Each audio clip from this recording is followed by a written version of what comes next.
നമസ്കാരം. FNS pharma വീട്ടിലേക്ക് എല്ലാവർക്കും സ്വാഗതം. അപ്പോൾ ഈ വീഡിയോയിൽ നമ്മൾ ഡിസ്കസ് ചെയ്യാൻ പോകുന്നത് ഡ്രഗ് അബ്യൂസ് അല്ലെങ്കിൽ ലഹരി മരുന്നിൻ്റെ ഉപയോഗത്തിന് പ്രിവെൻറ്റ് ചെയ്യാനായിട്ട് ഫാർമസിസ്റ്റുകൾക്ക് എന്തൊക്കെ ചെയ്യാം എന്ന് നമുക്കൊന്ന് ഡിസ്കസ് ചെയ്യാം. എന്തൊക്കെ ഒരു ഫാർമസിസ്റ്റിന് ചെയ്യാം? നമുക്കറിയാം, ഒരു ഡ്രഗ് ഒരു പേഷ്യൻറ്റിൻ്റെ കയ്യിൽ എത്തുന്നതിന് മുമ്പ് ആദ്യം അത് എത്തുന്നത് ഒരു ഫാർമസിസ്റ്റിൻ്റെ കയ്യിലാണ്, ഒരു പ്രിസ്ക്രിപ്ഷൻ എത്തുന്നത് അല്ലേ. അപ്പോൾ ആ പ്രിസ്ക്രിപ്ഷൻ എത്തുന്നത് ആദ്യം ഫാർമസിസ്റ്റിൻ്റെ കയ്യിലാണ്.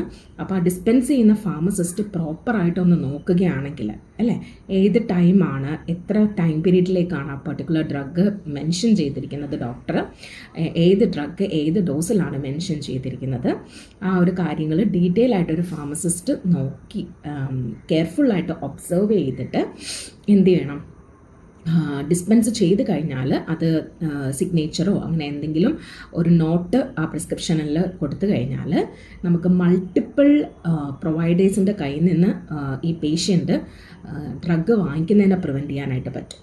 അതുപോലെ തന്നെ ഉണ്ട് മൾട്ടിപ്പിൾ പ്രിസ്ക്രിപ്ഷൻ ഡിഫറെൻറ്റ് പ്രൊവൈഡേഴ്സിൻ്റെ കയ്യിൽ നിന്ന് വാങ്ങിച്ചിട്ട് നമ്മുടെ ഫാർമസിയിലൊക്കെ വന്നിട്ട് ആൾക്കാർ ഡ്രഗ്സ് വാങ്ങിക്കുന്നുണ്ട്. അതും നമുക്കൊരു real time patient monitoring systems ഒക്കെ രൂപീകരിച്ചാൽ സോഫ്റ്റ്വെയറിൻ്റെ ഹെൽപ്പോടുകൂടിയൊക്കെ നമുക്ക് അതും അനലൈസ് ചെയ്തിട്ട് അങ്ങനെയും നമുക്ക് ഒരുപാട് പ്രിവെൻഷൻ ചെയ്യാനായിട്ട് സാധിക്കും. പിന്നുള്ളൊരു പോയിന്റ് നമുക്ക് പറയാൻ പറ്റുന്നത് നമ്മുടെ സൊസൈറ്റിയിലുള്ള റിലക്റ്റൻസ് ആണ്.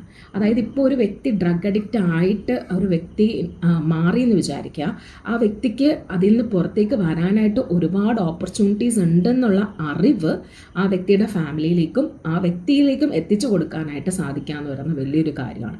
ഇപ്പോഴും ഉണ്ട് ഒരുപാട് കമ്മ്യൂണിറ്റീസ് റിലക്റ്റൻ്റ് ആയിട്ടിരിക്കുന്നത്, അല്ലെങ്കിൽ മടിച്ചിരിക്കുന്നത്. ഒരു വ്യക്തി ഡ്രഗ് അബ്യൂസ്ഡ് ആണ് അല്ലെങ്കിൽ ഡ്രഗ് അഡിക്റ്റഡ് ആണെന്ന് പുറത്ത് പറയാനായിട്ട് മടിച്ചിരിക്കുന്ന ഒരുപാട് കമ്മ്യൂണിറ്റീസ് ഉണ്ട്. അങ്ങനെ ഒരു സാഹചര്യം അല്ലെങ്കിൽ അങ്ങനെ ഒരു ഡ്രഗിനെ അടിമപ്പെട്ട് പോയെങ്കിൽ അതിൽ നിന്ന് പുറത്ത് വരാനായിട്ട് മെഷേഴ്സ് എടുക്കാമെന്നുള്ള ഡിഫറെൻറ്റ് മെഷേഴ്സ് എടുക്കാമെന്നുള്ളത് പ്രോപ്പറായിട്ട് നമുക്ക് ഫാർമസിസ്റ്റുകൾക്ക് എഡ്യൂക്കേറ്റ് ചെയ്യാനായിട്ട് സാധിക്കും. അതുമാത്രമല്ല, ഒരു ലേറ്റസ്റ്റ് ആർട്ടിക്കിൾ ഉണ്ട്, അതായത് 24 ഓഗസ്റ്റിൽ പബ്ലിഷ് ചെയ്ത ആർട്ടിക്കിളാണ്. ഇൻ്റർനാഷണൽ ജേർണൽ ഓഫ് ഫ്രോണ്ടിയേഴ്സിൽ ഇൻ മെഡിസിൻ ആൻഡ് സർജറിയിൽ ഒരു റിസർച്ച് ആർട്ടിക്കിൾ പബ്ലിഷ് ചെയ്തിട്ടുണ്ട്. അതിൽ കേസ് സ്റ്റഡീസ് പറയുന്നുണ്ട്, അതായത് ഫാർമസിസ്റ്റുകൾ നടത്തിയ സക്സസ്ഫുൾ ആയിട്ടുള്ള പ്രിവെൻഷൻ പ്രോഗ്രാംസിനെ പറ്റി അതിൽ പറയുന്നുണ്ട്. അപ്പോൾ നമ്മൾ വിചാരിക്കും ഇതൊക്കെ നടക്കുന്ന കാര്യമാണോ എന്ന്. ആ നടക്കുന്ന കാര്യമാണെന്ന് പ്രൂവ് ചെയ്തത് തന്നെ ഈ പേപ്പറിൽ പറഞ്ഞിരിക്കുന്ന കാര്യങ്ങളാണ്. അതായത് ഒപ്പിയോയിഡ് സേഫ്റ്റി അല്ലെങ്കിൽ നലോക്സോൺ കൗൺസിലിംഗ് പ്രോഗ്രാം USA നടത്തിയിട്ടുണ്ട്. അതിൽ ഒപ്പിയോയിഡിൻ്റെ അഡ്മിനിസ്ട്രേഷനെ പറ്റിയുള്ള ഡീറ്റെയിൽസ്, ടോക്സിസിറ്റി വന്ന നലോക്സോൺ എങ്ങനെ യൂസ് ചെയ്യാന്നുള്ള കാര്യങ്ങൾ, അതുപോലെ തന്നെ ഒരു പ്രിവെൻറ്റീവ് പ്രോഗ്രാമാണ് പ്രിസ്ക്രിപ്ഷൻ മോണിറ്ററിംഗ് പ്രോഗ്രാം. US ഉണ്ടായിരുന്നത്. അതിൽ നമ്മൾ പ്രിസ്ക്രിപ്ഷൻ ട്രാക്ക് ചെയ്യാനും അതിൻ്റെ പൊട്ടൻഷ്യൽ മിസ്യൂസ് കുറയ്ക്കാനുമാണ് മെയിൻ എയിം ചെയ്തത്. അതുപോലെ ഞാൻ നേരത്തെ പറഞ്ഞ multiple prescription from different providers അത് കണ്ടെത്താനും ആയിട്ടും ഈ പ്രിസ്ക്രിപ്ഷൻ മോണിറ്ററിംഗ് പ്രോഗ്രാം ഹെൽപ്പ് ചെയ്തു. പിന്നെ നടന്നത് ഓസ്ട്രേലിയയിലാണ്. റിയൽ ടൈം പ്രിസ്ക്രിപ്ഷൻ മോണിറ്ററിങ് നടന്നിട്ടുണ്ട്. അവിടെയും ചെയ്തത് ഇത് തന്നെയാണ്. മോണിറ്റർ ചെയ്തിട്ട് മിസ്യൂസ് കണ്ടുപിടിച്ച് അത് തടയാനായിട്ടുള്ള പ്രിവെൻറ്റീവ് മെഷേഴ്സ് എടുത്തു. നമ്മൾ ചിന്തിക്കും ഇത് US ഓസ്ട്രേലിയയിലൊക്കെ നടന്ന് നമ്മുടെ ഇന്ത്യയിൽ നടക്കുമെന്ന്. എന്തുകൊണ്ട് നടന്നുകൂടാ? നമ്മൾ ഫാർമസിസ്റ്റ് ഇപ്പോൾ ബ്ലൂം ചെയ്ത് വരുന്ന അല്ലെങ്കിൽ ബഡ് ചെയ്ത് വരുന്ന ഫാർമസിസ്റ്റുകൾ നമ്മൾ ഒരുമിച്ച് വിചാരിച്ചു കഴിഞ്ഞാൽ നമുക്ക് ചെയ്യാൻ പറ്റാത്ത എന്താണുള്ളത്? അപ്പം നമ്മൾക്കാൾ കഴിയുന്ന വിധം ഡിസ്പെൻസിങ് തന്നെ തുടങ്ങാം.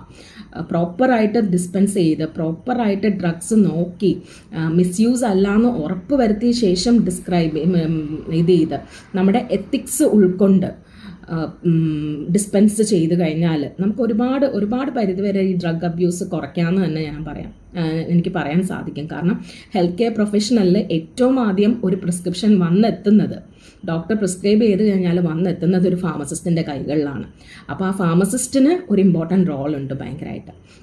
അതുപോലെ തന്നെ ഈ റിസർച്ച് പേപ്പറിൽ പറഞ്ഞിരിക്കുന്ന ഓരോ പ്രോഗ്രാംസും അതിൻ്റെ തെളിവുകളാണ് ഫാർമസിസ്റ്റുകൾക്ക് എങ്ങനെ പ്രിവെൻറ്റീവ് മെഷേഴ്സ് ചെയ്യാം. ഇന്ത്യ പോലുള്ള ഒരു കൺട്രിയിലും ചെയ്യാം. ഒരുപാട് ഇപ്പം US ഓസ്ട്രേലിയയും ചെയ്ത പോലെ അഡ്വാൻസ്ഡ് ആയിട്ട് ചിലപ്പോൾ ചെയ്തുകൂടാൻ പെട്ടെന്ന് ചെയ്യാൻ പറ്റണം എന്ന് ഇല്ല. പക്ഷെ എന്നാലും സ്മോൾ മെഷേഴ്സ് നമുക്ക് എടുക്കാം.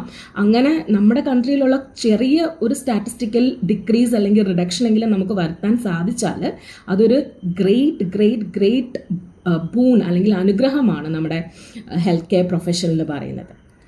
സോ അതാണ് നമ്മളിന്ന് ഡിസ്കസ് ചെയ്യുന്നത്. So the role of pharmacist in preventing drug abuse, it is very, very, very important. A pharmacist has a very important role to control the drug abuse.